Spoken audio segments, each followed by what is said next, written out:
আসসালামু আলাইকুম, আমি তৌফিকুন নূর ফরিদ, সহকারী প্রকৌশলী হিসেবে আছি পাওয়ারগ্রিড বাংলাদেশ পিএলসিতে। 46তম বিসিএস অ্যাডমিনিস্ট্রেশন ক্যাডারে সুপারিশপ্রাপ্ত হয়েছে। আজকে আমরা 50তম প্রিলি পরীক্ষায় আসা কয়েকটি 50তম প্রিলিমিনারিতে আসা বিসিএসের গণিত সেকশনের কয়েকটি কঠিন ম্যাথ সলভ করব বিভিন্ন থিওরি সহ। এখানে প্রথম যে প্রশ্নটা আছে, মুনাফার হার কত হলে কিছু পরিমাণ টাকা চক্রবৃদ্ধি হারে 10 বছরে দ্বিগুণ হবে। তো যেহেতু এটা মুনাফা এবং সুদের অঙ্কগুলো, এক্ষেত্রে আমরা জানি চক্রবৃদ্ধি হারের ক্ষেত্রে স্ববৃদ্ধিমূল, এটা সূত্র হচ্ছে C equal to P into 1+r whole to the power n। স্ববৃদ্ধিমূল বা মূলধন এবং আসল এই দুইটার যোগফল একটা নির্দিষ্ট সময় পর, যেখানে পি হচ্ছে আসল, এখানে আসল বলা নাই, তাই আসল আমরা ধরে নিছি পি, আর স্ববৃদ্ধিমূল হয়ে যাবে কত, দ্বিগুণ, 2p। আর এর মানটা বের করতে বলছে, আর দেওয়া আছে এন এর মানটা হচ্ছে 10 বছর।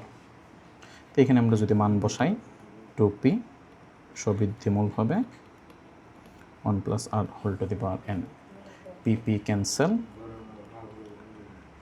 1+r, n এর মান 10।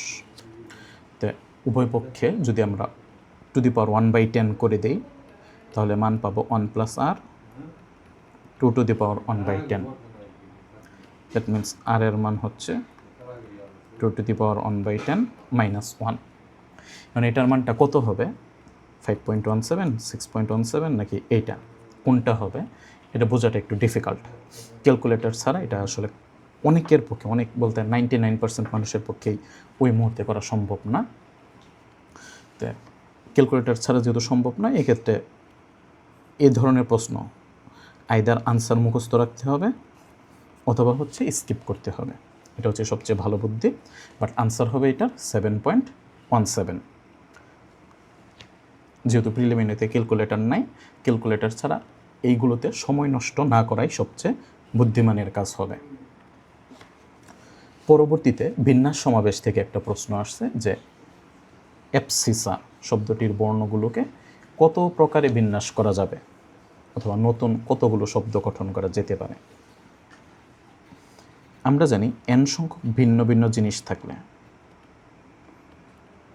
n সংখ্যক ভিন্ন ভিন্ন জিনিস থাকলে এদেরকে মোট বিন্যাস বা সাজানো যায় হচ্ছে n ফ্যাক্টোরিয়াল উপায়ে, কিন্তু এখানে সবগুলো ভিন্ন ভিন্ন জিনিস না।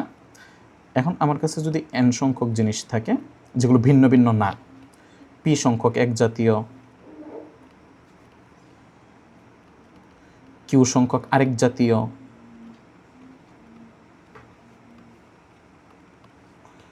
আর সংখ্যক অন্য আরেকটা জাতীয়,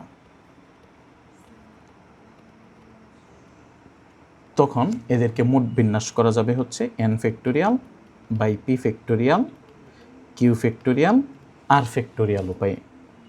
এগুলো মনে রাখতে হবে। যারা হচ্ছে আর্টস বা কমার্সের স্টুডেন্ট, তারা আসলে বিন্যাস সমাবেশ ইন্টারমিডিয়েটে সায়েন্সে পড়ানো হয়, তো এগুলো পারাটা অনেকটা ডিফিকাল্ট হয়ে যাবে। ভবিষ্যতে এই জিনিসগুলোকে আরও সহজ থিওরি সহ একদম ডিটেলস কোনো একটা ক্লাসে নেওয়ার আমি চেষ্টা করব। তো এখানে অ্যাবসিসা টোটাল বর্ণ আছে 1 2 3 4 5 6 7 8, 8টা বর্ণ আছে। তাহলে মোট সাজানোর উপায় হবে 8 ফ্যাক্টোরিয়াল, যেখানে এক জাতীয় বর্ণ এ আছে হচ্ছে 2টি, এই কারণে হবে 2 ফ্যাক্টোরিয়াল। বি একটি আছে, এটার জন্য কিছু হবে না। এস এক জাতীয় বর্ণ আছে 3টা, এই কারণে হবে 3 ফ্যাক্টোরিয়াল। তো এখানে আর কোনো বর্ণ একাধিকবার নেই, তাহলে মোট উপায় হবে, মোট বিন্যাস করা যাবে 8 ফ্যাক্টোরিয়াল বাই এত।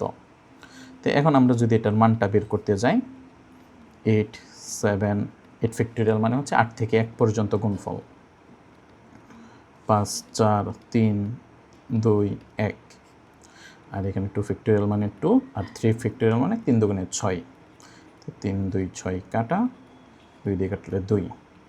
তো এখানে আমরা লিখতে পারবো 7 8 56 × 6, আর এখানে 5 দুগুণে 10। তো 6 6 36-এর 6 হাতের 3, 5 6 30, 33 আর 10 গুণ করার কারণে 3360। তো এটা এমন একটা আনসার যে হাতে বের করা পসিবল। এই কারণে এগুলো করা যাবে, কিন্তু এটার থিওরিগুলো বিন্যাস, সমাবেশ, পারমুটেশন এবং কম্বিনেশন, এখানে ডিটেলস পাওয়া যাবে। এই প্রশ্নটাই যদি বলতো কত প্রকারে পুনর্বিন্যাস করা যায়, পুনর্বিন্যাস করা যায়, এই কথাটা যদি বলা থাকতো, পুনর্বিন্যাস মানে এপসিসা এই শব্দটা আর হতে পারবে না। তখন নর্মালি দেখতে হবে ওই শব্দটা যদি হতে পারে তখন এক বাদ দিতে হবে, আর ওই শব্দটা যদি না হতে পারে, যেমন যদি বলতো বিকে সামনে রেখে, বিকে প্রথমে রেখে কতভাবে পুনর্বিন্যস্ত করা যাবে, এক্ষেত্রে অ্যাপসিসা শব্দটা আর হইতে পারতো না, তখন এক বাদ দিতে হবে না। বাট এখন যদি জাস্ট বলতো কত প্রকারে পুনর্বিন্যাস করা যায়, তখন কিন্তু এক বাদ দিতে হইতো, তখন আমাদের আনসার হইতো এটা। এগুলো ডিটেলস আবার পরবর্তীতে আমরা করব। এরপর যে প্রশ্নটা আছে 2x² + 3x + 1 একটা দ্বিঘাত বহুপদী, জানতে চেয়েছে এটার ক্ষুদ্রতম মান কত। যে কোনো বহুপদী ফাংশন যদি দেয়া থাকে, বহুপদী ফাংশনকে যদি আমরা p(x) দ্বারা প্রকাশ করি, এটার ক্ষুদ্রতম মান বা বৃহত্তম মান বের করতে হলে এটাকে পূর্ণ বর্গ আকারে প্রকাশ করতে হবে, পূর্ণ বর্গ আকারে প্রকাশ করতে হবে। তো আমরা যদি 2 কমন নেই, এরকম একটা মান আসলো, এটাকে এখন পূর্ণ বর্গ করব, x² + 2 × 3/4, 3/4 এর বর্গ 9/16।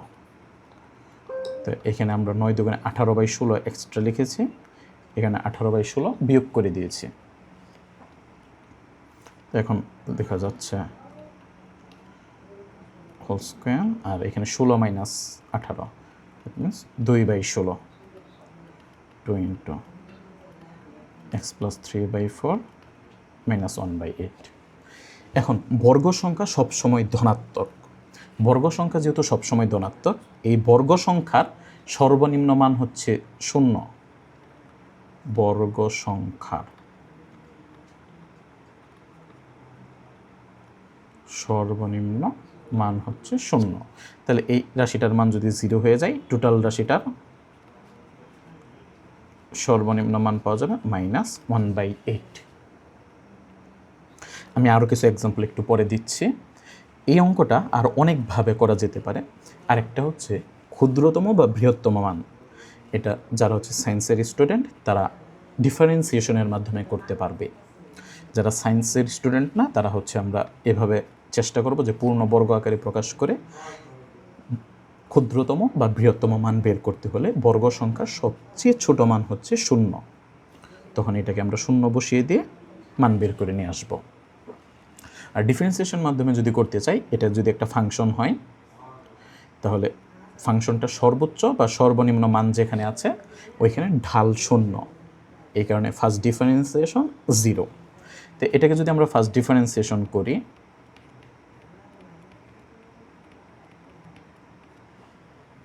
তখন দেখতে পারবো যে মান আসে 4x + 3, এটাকে আমাকে ধরে নিতে হবে 0, এটাকে 0 ধরে নিলে x এর মান আসে -3/4।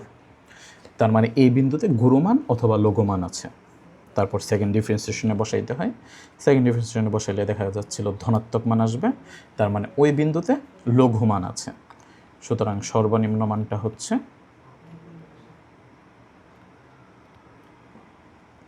এখন এই x এর মানটা আমরা বসিয়ে দেব হচ্ছে ফাংশনটাতে, that means 2 × -3/4 whole square, 3 × -3/4 + 1।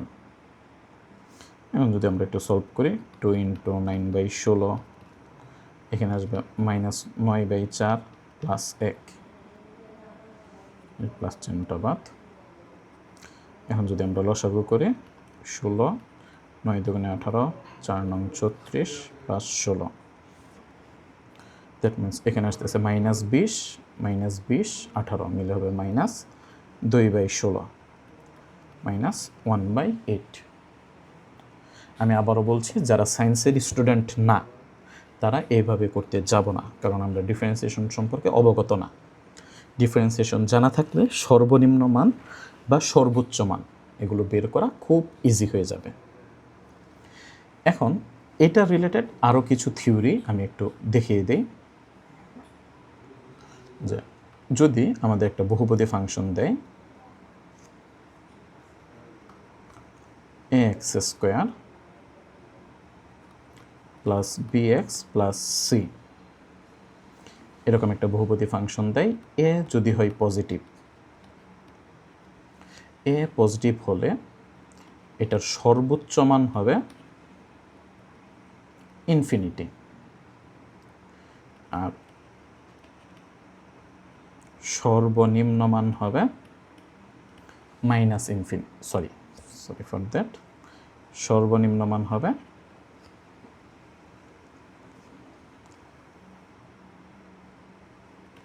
Minus D by 4a, যেখানে ডি হচ্ছে নিশ্চয়ক, বি স্কোয়ার মাইনাস 4ac, ডিটা হচ্ছে নিশ্চয়ক। এটা হচ্ছে একটা শর্টকাট হিসেবে মনে রাখতে পারি। প্রমাণটা পূর্বে যে আমরা পূর্ণ বর্গ আকারে প্রকাশ করেছি এখান থেকে এসেছে।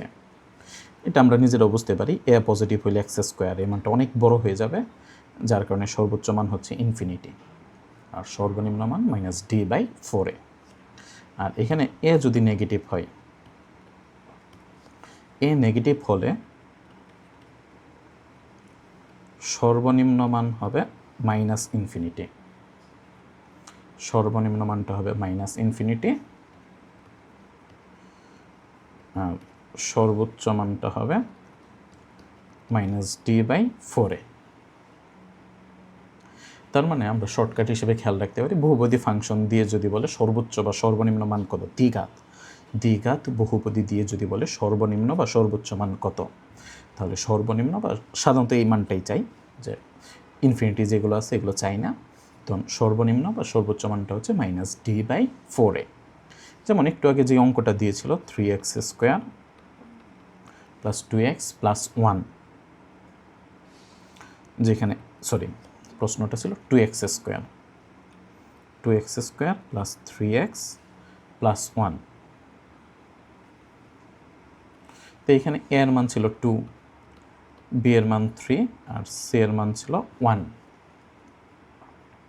তো এখন যদি a যেহেতু পজিটিভ, সর্বনিম্ন মান হবে মাইনাস ডি হচ্ছে B square minus 4ac by 4a,